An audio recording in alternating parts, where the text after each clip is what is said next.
Salam, hörmətli abituriyentlər. Almaniya Avropada reformasiya hərəkatı haqqında danışırıq. 962-də xatırlayırsınızsa, 1-ci Otto imperator elan edilmişdi Papa tərəfindən və müqəddəs Roma imperiyası yaranmışdı. Amma sonralar Almaniya imperatorları ilə Roma papası arasında mübarizə başlayır. Niyə? İtaliyaya hakim olmaq uğrunda mübarizə. 12-ci əsrdə müqəddəs Roma imperatorunun İtaliyanın şimalını tutmaq cəhdi uğursuz olur. Papa ilə mübarizə ümumiyyətlə Almaniya üçün faydalı olmur. Yəni onun zərərinə olur. Belə ki, Almaniyada mərkəzi hakimiyyət zəifləyir. Ölkə knyazlıqlara parçalanır. Müqəddəs Roma imperatoru Almaniya və İtaliyada öz real gücünü itirir. Gəlir indi reformasiya hərəkatına. 16-cı yüzillikdə Roma papası Almaniyada istədiyi kimi hərəkət eləyə bilirdi. Ağır vergi siyasəti, indulgensiya satışı, yəni cənnətə çek, qəbz satırdılar, bilet satırdılar. İnkvizisiya məhkəməsi, yəni insanların tonqalda yandırılması. Bütün bunlar təkcə yoxsul əhalini yox, orta və yüksək zümrəni də narahat eləyirdi. Almaniyada Roma papasının indulgensiya alverini genişləndirməsi burada reformasiya hərəkatının başlamasına təkan verir. Martin Luther adlı bir ilahiyyat professoru var idi, özü dindardı, ilahiyyat professorudur gördüyünüz kimi. Katolik kilsəsini kəskin şəkildə tənqid eləyir və kilsənin yenilənməli olduğunu bildirirdi. Yəni bu kilsənin əleyhinə olmayıb, bax, xristianlığın əleyhinə olmayıb. Bu papanın fırıldaqçılığının əleyhinə olub, bu indulgensiyanın əleyhinə olub, bu inkvizisiyanın əhalidən boş-boş vergilərin yığılmasının əleyhinə olub. 1517-ci ildə kilsə qapılarını öz 95 tezisini asır fikirlərini və bununla reformasiya hərəkatı başlayır. Papa onu bidətçi adlandırıb inkvizisiya məhkəməsinə çıxarmaq istəsə də, knyazlar Martin Lutheri müdafiə edirlər. Ümumiyyətlə varlılar, zənginlər, knyazlar, iri feodallar Martin Lutheri müdafiə edirlər. Çünki onlar da öz gəlirlərinin bir hissəsini papaya vermək məcburiyyətində idi. Bu baxımdan ona görə də onlar Martin Lutheri müdafiə edirdilər ki, bu bəladan qutarsınlar. Almaniya imperatoru 5-ci Karl isə öz hakimiyyətini qorumaq üçün papanı müdafiə edirdi. Amma Martin Lutherin tərəfdarları çox idi və ideoloji müharibədə Luther tərəfdarları qalib gəldi. 1555-ci ildə protestantlarla, yəni Luther tərəfdarları ilə Katolik kilsəsi arasında Augsburg sazişi imzalandı. Protestant protesto sözündəndir. Protesto etiraz etmək deməkdir və Katolik kilsəsinin bu saxtakarlıqlarına etiraz edənlər, yəni protestantlar deyirdilər. Lutherin tərəfdarları yəni. 1555-ci ildə protestantlarla Katolik kilsəsi arasında Augsburg sazişi imzalanır. Sazişin şərtlərinə əsasən Alman dövlətləri Katoliklik və Luteranlıq arasında seçim etməkdə azad idi. Luteranlıq və ya protestantlıq eyni şeydir. Hökmdarlardan fərqli olaraq təbəələrə, yəni əhaliyə öz dinini seçməyə imkan verilmədi. Yəni hökmdar hansı dini seçirsə, sən də o dini seçməlisən. Almaniyada dini müharibəyə son qoyuldu. Protestantlar rəsmi olaraq tanındı və protestant knyazlara böyük imtiyazlar verildi. Almaniyada reformasiyanın uğurla başa çatmasında səbəbləri var idi. Birincisi, knyazlar Martin Lutherin arxasında dururdular sona qədər. İkincisi də mətbəə.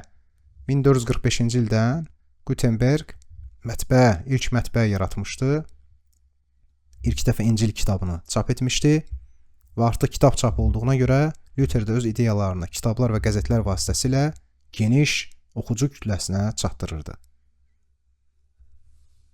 1524-25-ci illərdə Almaniyada Thomas Münzerin rəhbərliyi ilə kəndli müharibəsi başlayır. Bunlar da əslində Martin Lutherlə eyni ideyalara xidmət edirlər.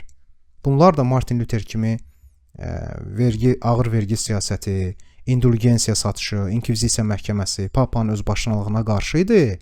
Amma bunlar həm də xüsusi mülkiyyətə qarşı idi, yəni varlılara qarşı.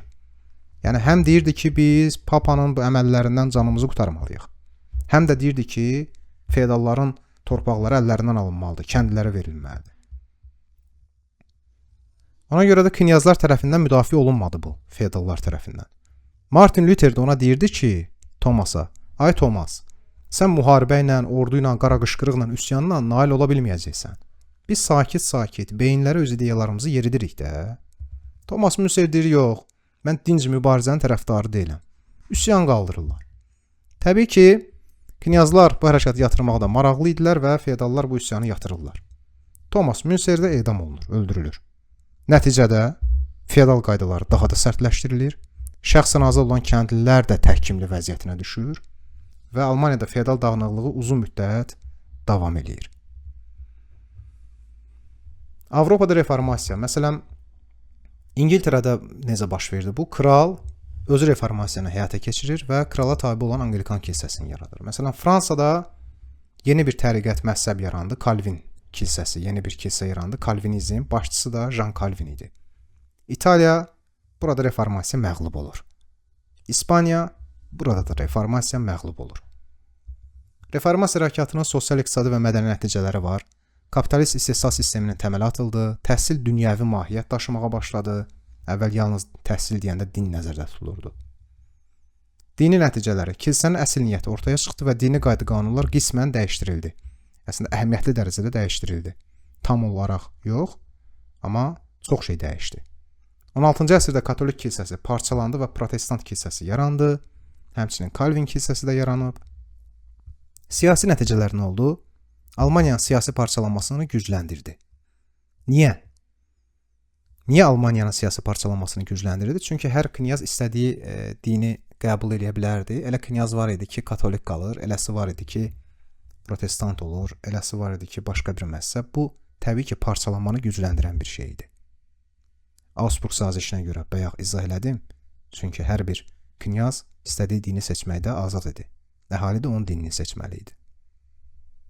Milli şuurun yaranması və milli dövlətlər dövrünə keçid üçün zəmin yarandı. Avropada orta əsrlərin hakim ideologiyasına, katolikliyə zərbə vuruldu. Dövlətin dinə tabeliyinə son qoyuldu. Yeni siyasi güclər meydana çıxdı. Bir də bu dövrdə Avropada 30 illik müharibə var. 1618-1648-ci illəri əhatə edir. Katolik və protestantlar arasında başlayan müharibə idi, dini müharibələrin sonuncusu idi. Müqəddəs Roma imperatoru ilə protestant knyazlar arasında baş vermiş, sonradan siyasi müstəviyə keçmiş, digər Avropa dövlətləri də qoşulmuşdu. İngiltərədən başqa bütün böyük Avropa dövlətləri iştirak edirdi. Müqəddəs Roma, İspaniya və Fransa krallarının Avropada liderliyi uğrunda mübarizəsi idi. Nəticədə bu, İngiltərədə vətəndaş müharibəsinə, İspaniyada üsyanları, Avropada isə liderliyin İspaniyadan Fransaya keçməsi ilə yekunlaşdı. Yəni, nə oldu nəticəsi?